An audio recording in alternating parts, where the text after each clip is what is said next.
You're a young man and you had to choose between two women. Was that like, was that from experience? That kind of stuff? When I was a young man, I was not lucky enough to know either a Gwen Stacy or a Mary Jane. I knew some girls, but they were not Gwen Stacy or Mary Jane.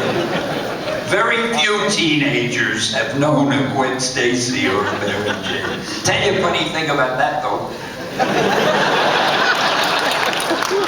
Originally, I came up with Gwen Stacy, and John Romita and I worked on her, and we tried to make her he drew her as beautiful as you could make a girl, and I tried to write her as though she's the nicest girl. I wanted Peter to fall in love with her, and eventually they'd get married. Then we introduced Mary Jane, and it was as though she was a real living person. We couldn't stop her from being the one with the most personality, because Gwen Stacy, I just tried to make a lovely, wholesome, pure, wonderful girl. But Mary Jane, we made her hip and cool and with it and modern and fun. And after a while, it was as if they were living people, and we couldn't find a way to make Gwen Stacy as interesting as Mary Jane. And then, of course, the writer Jerry Conway, after I left the strip, he must have felt the same way, because he killed Gwen Stacy. Which I thought was a terrible thing to do, because a few issues earlier, I had killed her father, Captain Stacy. And it was as though we had something against the whole Stacy family. Okay, we're gonna be. Hi, Mr. Lee. I'm actually a really big fan of yours. Well, actually, I think we all are. But my question is, in the 1960s, I watched a movie about comic books. And so in the 1960s, you were about to leave Marvel. And so I'm wondering, why were you about to leave Marvel? I heard the 1950s.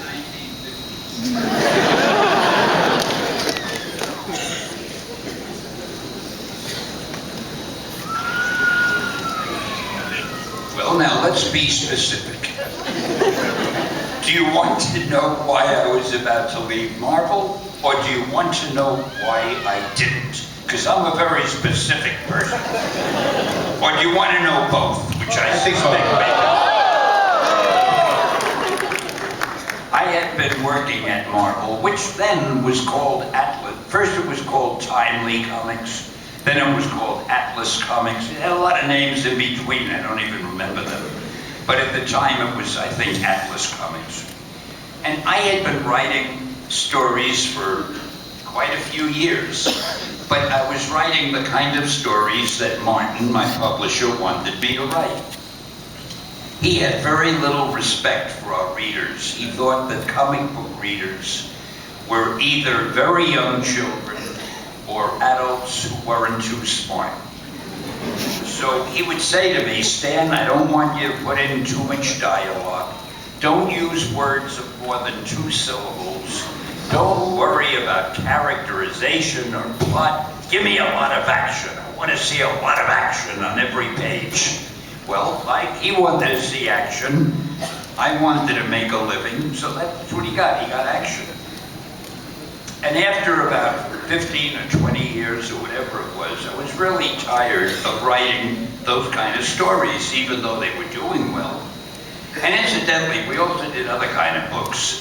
We did teenage books like the Archie group. We had Millie the model, Tessie the typist, Eddie of Hollywood, on and on. And we had books about little kids. There was Little This and Little, I don't even remember their names, Joey and Little somebody. And we had war stories, and we had horror stories, and we had crime stories. But none of them I felt were that good, and I was responsible for them. So I finally said to my wife, I want to quit.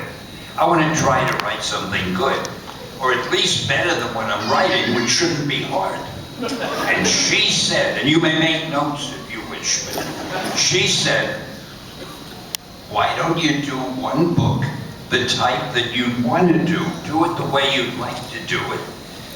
Because even if Martin gets angry and fires you, you want to quit anyway, so what have you got to lose? So it shows you got to marry a smart wife. That was the greatest advice.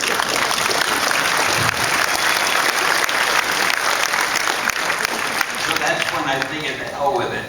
And coincidentally, Martin said to me at that time, you know, DC Comics, they were called National Comics at the time. Well, I'll tell you a story about that later, too. He said, DC Comics has a book called The Justice League, and it's selling pretty well. It's a bunch of superheroes. Why don't you do some superheroes, and maybe we'll sell as well as the Justice League? So I figured, fine, I'm going to do that, but I'm going to do the kind that I want to do. So I did the Fantastic Four, and I didn't give them secret identities, and I didn't give them costumes and masks. And I had them live, as I told you, in New York, not Gotham City. And I tried to write it the way I thought a superhero strip should be written. Luckily, it caught on, and that's why I didn't quit, because then we did other books and other books. And now, I said I would tell you about DC and the name. I shouldn't talk about DC, because they're lovely people. But in those days, they weren't as smart as we were. Let me put it that way.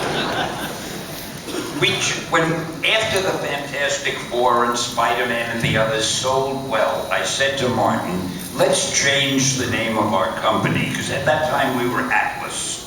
I said, let's get a name that we can really promote, a name that means something to the readers. And I remembered the very first magazine he ever had was called Marvel Mystery Comics, I think. I said, let's call our books Marvel Comics. And he said, fine, and he went off to play golf. By then he wasn't that interested. So I changed the name to Marvel, and as you know, we did pretty well. We started out selling National. So some genius at National said, hey, Stan Lee changed the name to Marvel, let's change our name. So I didn't know there were companies like this, but apparently they hired a company to come up with a name for them. And they paid this company money because they were name experts. And what name did they come up with? DC Comics. We were Marvel, and they were DC. What the hell can you do with DC when you want to promote something or inspire the readers?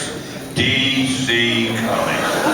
So I don't want to sound like I'm knocking DC, they're all my best friends, but that was not the best choice of a name, I think. Next question.